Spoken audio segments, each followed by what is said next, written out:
नाम है पारुल खक्कर और गुजरात में जो कवियों का एक पूरा समूह है उसमें बहुत जानी मानी और बहुत खास बात यह है कि राइट विंग सोच की एक ऐसी कवयित्री जिनके लिए कहा जाने लगा था कि ये गुजरात की एकदम आने वाले दिनों में बेस्ट पोएट की तरह आइकन ऑफ गुजरात पोएट बनने वाली। लेकिन पिछले कुछ दिनों से वो इतनी घटिया लेवल की ट्रोलिंग का सामना कर रही हैं सिर्फ इसलिए क्योंकि उनके अंदर के कवि ने अचानक से उन्हें आवाज दी और उन्होंने कलम उठा ली। उन तस्वीरों को देखकर जब गंगा में हमें शव तैरते हुए दिखाई दिए, हर किसी के अंदर अलग अलग तरीके के इमोशंस निकले। एक कवि के अंदर किस तरह का इमोशन निकल सकता है और जब उसके इमोशंस आएंगे तो वो कलम लेकर ही उसको बयां करेगा। उन्होंने एक कविता लिख डाली और वो अपने सोशल मीडिया पेज पर डाली।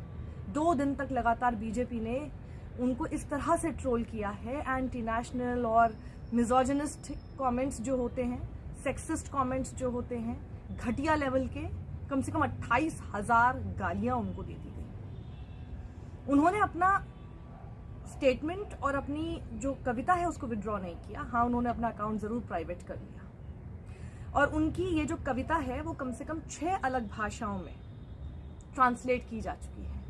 सिर्फ 14 लाइन की ये कविता है और मैं आज यहाँ पर उनकी उस 14 लाइन की कविता को और ज्यादा बल देने के लिए आ बैठी हूँ और मैं उनकी हिंदी में जो ट्रांसलेशन है कविता की वो आज आपको सुना देती हूँ और इसको ज्यादा से ज्यादा लोगों तक पहुंचाइएगा जरूर। देखते हैं जो इनको बोलना है, जैसे बोलना है बोलने दीजिए। आज तक फर्क नहीं पड़ता तो अब क्यों फर्क पड़ेगा। तो अब जरा मैं आपको बताती हूँ कि आखिर उनकी कविता क्या थी, सुनिएगा।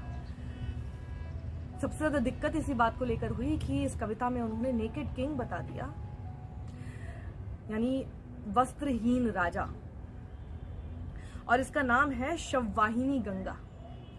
एक साथ सब मुर्दे बोले सब कुछ चंगा चंगा, साहेब तुम्हारे रामराज में शववाहिनी गंगा।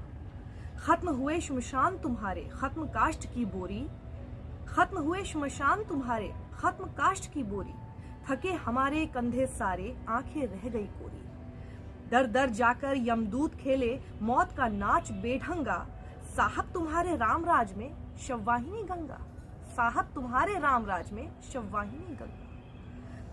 नित लगातार जलती चिताएं राहत मांगे पल भर, नित लगातार टूटे चूड़ियां कुटती छाती घर घर।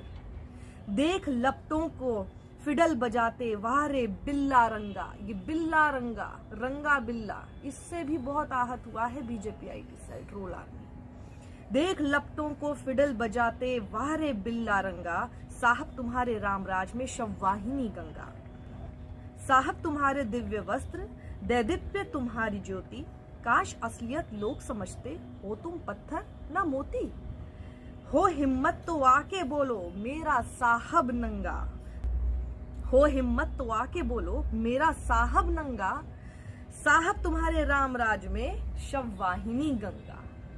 तो इनको अपनी ये कविता लिखने की वजह से क्या क्या तो नहीं सुनना पड़ा, क्या क्या तो नहीं सहना पड़ा।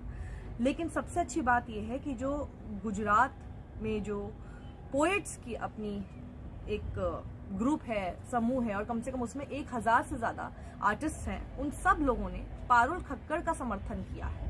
वो सब कह रहे हैं कि ये बहुत गलत तरीका है जिस तरह से इनको अटैक किया जा रहा है। उन्होंने किसी पॉलिटिकल मोटिवेशन के आधार पर नहीं लिखा। अब ये देखिए ना कि जब तक आपके हिसाब से बोलती रही या फिर आपकी विचारधारा के हिसाब से रही तब तक वो आपके लिए बहुत अच्छी थी। She was the next big icon of Gujarat.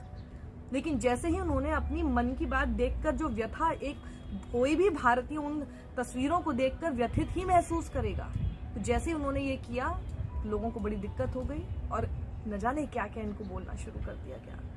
तो इनके सपोर्ट में बहुत जरूरी है कि ये जो कविता मैंने बोली है, सुनाई है आपको हिंदी में, कम से कम हिंदी भाषियों तक तो पहुंचा दीजिए।